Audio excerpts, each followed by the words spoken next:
Hello दोस्तों, मेरा नाम रोहित और स्वागत है आप सभी को अपने यूट्यूब चैनल बीसी सेंटर में। तो आप लोग यहाँ पे देख पा रहे होंगे कि विनोबा भावे विश्वविद्यालय हजारीबाग की ओर से सेमेस्टर थर्ड वालों के लिए, जिसका सेशन 22 से 26 है, नोटिस निकल करके आ रहा है। ठीक है, और इस नोटिस में दो चीज़ पर बात किया गया। ठीक है, पहला तो ये कि कौन कौन सा ऐसा स्टूडेंट है जो सेमेस्टर 2 में प्रमोट हो गए थे और नॉट प्रमोटेड लिखा गया था, जो सेमेस्टर थर्ड में नहीं जा पाए थे, वो कौन कौन सा ऐसा स्टूडेंट है जो अब सेमेस्टर 2 से सेमेस्टर थर्ड में चल गए हैं। ठीक है, और कौन सा ऐसा स्टूडेंट है जो सेमेस्टर थर्ड में पास करेंगे, यानी कि आपको सेमेस्टर थर्ड में पास करने के लिए कितने सब्जेक्ट में पास करने पड़ेंगे और कितने नंबर लाने पड़ेंगे। ठीक है, तो मैं आपको यहाँ पे स्पष्ट रूप से सब कुछ बताने वाला हूँ। ठीक है, वीडियो को आपको अंत तक देखना है।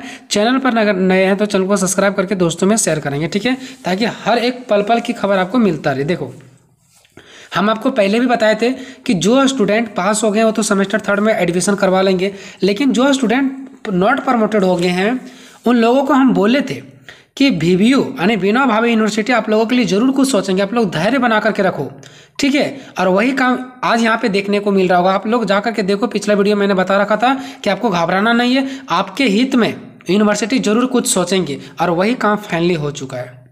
ठीक है, तो देखिए यहाँ पे क्या लिखा गया है, दिनांक 20/2/2024। हालांकि ये जो नोटिस है वो यहाँ पे आप लोग देख सकते हैं, ये 29 तारीख यानी कि आज ही का है, लेकिन जो बैठक हुआ उसके बारे में बताया जा रहा है। ठीक है, ये FYUGP 2022 से 26 सेशन वालों के लिए। ठीक है, और यहाँ पे क्या लिखा गया है, सेमेस्टर थर्ड परीक्षा संबंधित अधिसूचना, और यहाँ पे नियमावली बना दिया गया है। ठीक है, क्या नियम है देखो, दिनांक 20/2/2024 को, यहाँ पे देखो मैं ज़्यादा आपको पढ़ के सुनाने वाला नहीं हूँ, टाइम वेस्ट होगा। ठीक है, सीधा सीधी यहाँ पे ये देखो ऊपर बस यही लिखा गया है कि एक बैठक हुआ विनोबा भावे यूनिवर्सिटी में। ठीक है, वो स्टूडेंट के लिए जो सेमेस्टर 2 में पास हुए हैं, प्रमोट हुए हैं, नॉट प्रमोट हुए हैं, उस सभी स्टूडेंट के लिए एक बैठक किया गया। और यहाँ पे सबसे नीचे देख सकते हैं लिखा गया है कि जो सेमेस्टर 2 परीक्षा में अनुत्तीर्ण यानी कि जो स्टूडेंट पास नहीं हो पाए थे, वो सभी विद्यार्थियों को सेमेस्टर थर्ड में प्रोन्नत किए जाने संबंधित निम्नलिखित निर्णय लिया गया, यानी उससे प्रमोट करने का निम्नलिखित निर्णय लिया गया। जो स्टूडेंट सेमेस्टर 2 में पास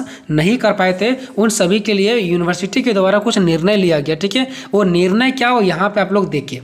ठीक है, देखिए सबसे पहले तो जो स्टूडेंट पास है उसका तो कोई दिक्कत नहीं है, बट सेमेस्टर थर्ड में अब आपको कितने सब्जेक्ट में पास होना ये आपको दिक्कत है, तो थोड़ा सा वेट करो, मैं वो भी बता रहा हूं। ठीक है, देखो यहाँ पे स्पष्ट रूप से लिखा गया कि FYUGP NEP 2020 नियमावली में प्रोन्नत संबंधित मानदंड में सेमेस्टर 1 एवं सेमेस्टर 2 के कुल 12 विषय, क्योंकि सेमेस्टर 1 में 6 विषय थे, सेमेस्टर 2 में 12 विषय थे, उसमें से 9 विषयों में उत्तीर्ण परीक्षार्थियों को सेमेस्टर थर्ड में प्रोन्नत किए जाने के प्रावधान था, यानी प्रावधान है। ठीक है, किंतु वर्तमान परिस्थिति में छात्र हित को ध्यान में रखते हुए मैं वही बात बोला था, वही बात यहाँ पे यूनिवर्सिटी के द्वारा भी बताया जा रहा है। ठीक है, कि FYUGP सत्र 2022 से 26 के लिए 12 विषयों में से कुल 7 विषयों में उत्तीर्ण परीक्षार्थियों को सेमेस्टर थर्ड में प्रोन्नत किए जाने की छूट दिए जाने का निर्णय लिया गया है। मतलब देखिए, जो यूनिवर्सिटी के द्वारा बैठक किया गया, सबसे पहले जब न्यू एजुकेशन पॉलिसी निकला था, 4 साल का BA जब निकला हुआ है, ठीक है, तो उसमें यह मानदंड था कि आप क्या करेंगे, जैसे सेमेस्टर 1 और सेमेस्टर 2 दोनों सेमेस्टर में आपको टोटल 12 सब्जेक्ट होते हैं, और उस 12 सब्जेक्ट में से आपको 9 सब्जेक्ट में पास होना जरूरी है। तो जो स्टूडेंट लोगों ने 9 सब्जेक्ट में पास हुए वो तो सेमेस्टर थर्ड में चल गए हैं। ठीक है, वो पास हो गए हैं, लेकिन जो स्टूडेंट 9 पेपर में पास नहीं हो पाए वो तो सेमेस्टर 2 में ही रह गए। तो यहाँ पे यूनिवर्सिटी के द्वारा एक आप लोगों के लिए खुशखबरी दिया गया। ठीक है, आप लोगों के लिए छूट दिया गया, लेकिन ये सिर्फ उन सभी स्टूडेंट के लिए जो सेशन 22 से 26 है। अगर यही सेम चीज़ों को सोच रहे होंगे कि जो नया स्टूडेंट एडमिशन करवाएंगे उनके लिए भी होगा, तो ऐसा नहीं होगा। ठीक है, अब जो नए स्टूडेंट हैं वो सेमेस्टर 1 और सेमेस्टर 2 में 12 में से 9 लाएंगे तभी पास हो पाएंगे, लेकिन जो 22 से 26 वाले स्टूडेंट हैं उन सभी के ध्यान में उन सभी के हित के लिए एक ऑफर दिया गया है, यानी उन बैठक में छूट दिया गया है कि अगर आप 12 सब्जेक्ट में से अगर 9 सब्जेक्ट में नहीं पास कर पाए हैं, तो आप अगर 7 सब्जेक्ट में भी अगर पास हो गए हैं तो आप लोग क्या करें, सेमेस्टर थर्ड में आप लोग प्रोन्नत किए जाते हैं, यानी कि आपको प्रमोट किया जा रहा है। ये साफ साफ यूनिवर्सिटी के द्वारा बता दिया गया। तो आप लोग सेमेस्टर 1 में और सेमेस्टर 2 में देख लो, टोटल 12 सब्जेक्ट हैं, 12 सब्जेक्ट में से अगर आप 7 सब्जेक्ट में भी अगर पास हैं तो आप सेमेस्टर थर्ड में अब चल जाएंगे, और आपका एडमिशन भी होगा और आप एग्जाम भी दोगे। ठीक है। तो अगर आप 12 सब्जेक्ट में से आधा आधी अगर आप 7 सब्जेक्ट में भी अगर पास नहीं हो पा रहे हो तो फिर आपका पढ़ना बेकार है। ठीक है, इतना यूनिवर्सिटी के द्वारा आपके हित में निर्णय लिया गया। ठीक है, और ये सिर्फ इस सेशन के लिए 22 से 26 वालों के लिए। ठीक है, फिर आपको ऐसा मौका नहीं मिलेगा, लेकिन ये क्राइटेरिया आपको आगे भी पूरा करना पड़ेगा। आप लोग ये मत समझना कि हम लोग बच गए। ठीक है, आगे देखो क्या लिखा गया। इसके अतिरिक्त सेमेस्टर 5 में प्रमोशन यानी कि FYUGP सत्र 22 से 26 के लिए सिर्फ और सिर्फ ये नियम 22 से 26 के लिए। ठीक है, उन सभी परीक्षार्थियों को मौजूदा प्रमोशन क्राइटेरिया को पूरा करना होगा। अर्थात सेमेस्टर 1, 2, 3, 4 में टोटल 24 विषय हो जाएंगे, उसमें से 18 विषयों में उत्तीर्ण करना अनिवार्य है। अब देखो यहाँ पे क्या बताया गया है। भले आपको सेमेस्टर 1 और सेमेस्टर 2 में ये ऑफर दे दिया गया कि 12 सब्जेक्ट में से 9 सब्जेक्ट में आपको पास करना था, लेकिन आप अगर 7 सब्जेक्ट में भी पास है तो अगला क्लास में चल जाएंगे। लेकिन आपको सेमेस्टर 5 तक जाते जाते आपको सभी क्राइटेरिया को पूरा कर लेना है। कैसे? तो जैसे कि सेमेस्टर 1, 2, 3, 4 में 6 सब्जेक्ट होंगे तो कितना हो जाएगा, 1 से 4 सेमेस्टर तक आपका टोटल 24 सब्जेक्ट होगा।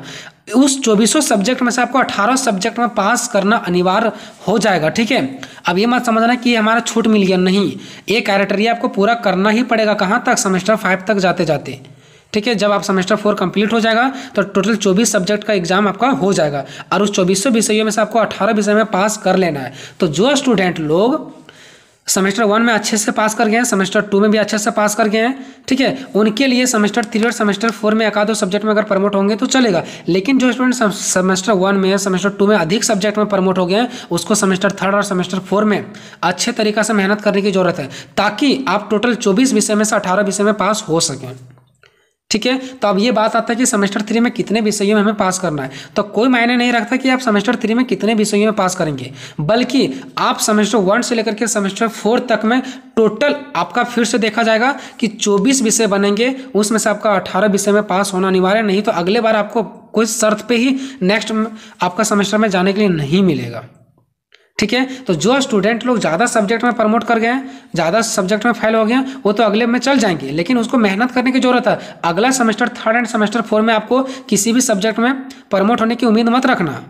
ठीक है, नहीं तो आप लोग काउंटिंग कर लो, आपके पास इतना ही ऑफर है कि 1 से लेकर के सेमेस्टर 4 तक 24 विषय होता है, उसमें से आप 18 विषय आपको पास करना ही करना है।